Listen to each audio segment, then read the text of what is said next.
राजस्थान भारत का इकलौता ऐसा राज्य है जहां की पार्टी की नेत्री ये कहती है कि मैं लड़की हूं, मैं लड़ सकती हूं, और इसके लिए उन्होंने पूरा एक सॉन्ग भी बनाया है और उस पर भी अब बहुत ही बड़ा विवाद हो रहा है।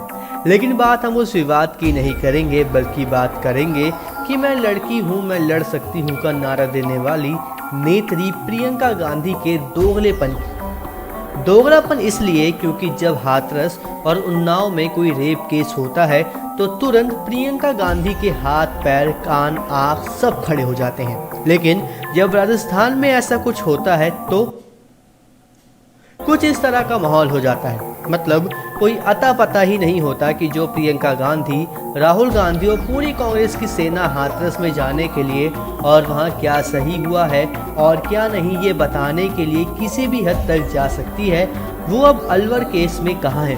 और तो और जब तक वो हाथरस में नहीं पहुंच गई थी तब तक वो रोज हाथरस में जाने की कोशिश करती रही। लेकिन अब जब राजस्थान में एक के बाद एक निर्भया जैसे रेप केस हो रहे हैं और भारत में सबसे ज्यादा रेप केस जिस राज्य में दर्ज हुए वो राजस्थान बन चुका है, तब ना प्रियंका गांधी, ना राहुल गांधी और राजस्थान के सीएम या उनके मंत्री किसी भी तरह का कोई भी बयान नहीं दे रहे हैं।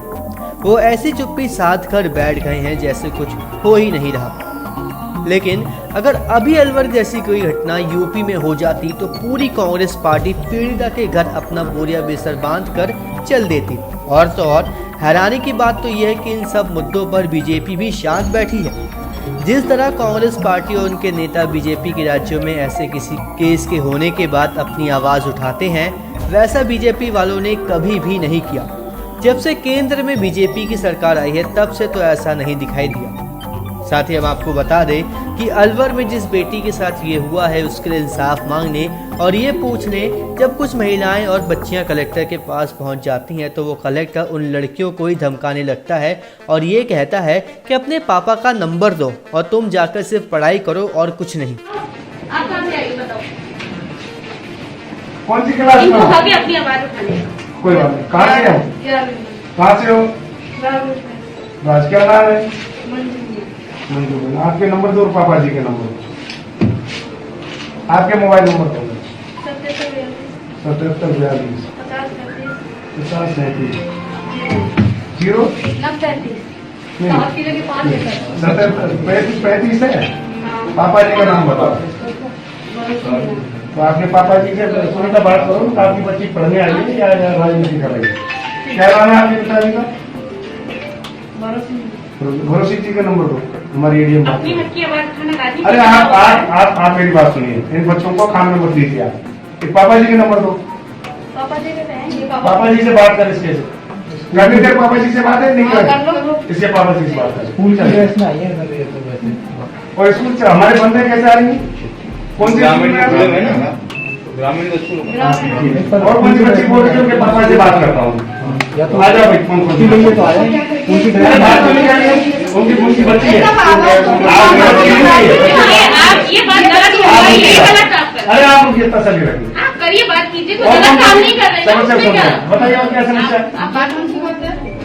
सब पापा क्या करेंगे? आज इस लड़के पे अत्याचार हो रहा है। आपकी आवाज उठा इसके पापा से बात करो। नंबर बोलो। 35 से बात करके परमिशन लेके। अरे कोई बात नहीं, आप तसल्ली रखिए। 2 मिनट रुकिए, 2 मिनट रुकिए। 35 के बाद नंबर बोलो। और दूसरे में बच्चों को मेरी तरफ से राय दूंगा, आप पढ़ाई करिए, ठीक है ना? तो पढ़ाई करेंगे। आ जाओ बेटे, आप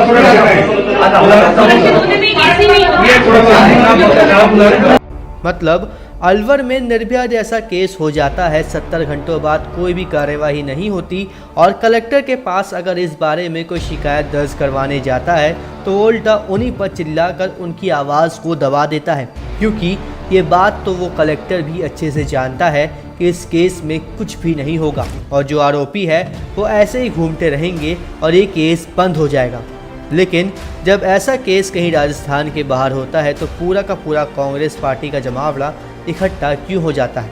तो इसका कारण ये है कि कांग्रेस सिर्फ और सिर्फ अपनी राजनीतिक रोटियां सेकना चाहती हैं और कुछ नहीं, क्योंकि ये बात वो भी जानते हैं कि कांग्रेस का नाम अब पूरी तरीके से डूब चुका है और कोई भी अब कांग्रेस पर भरोसा नहीं कर सकता।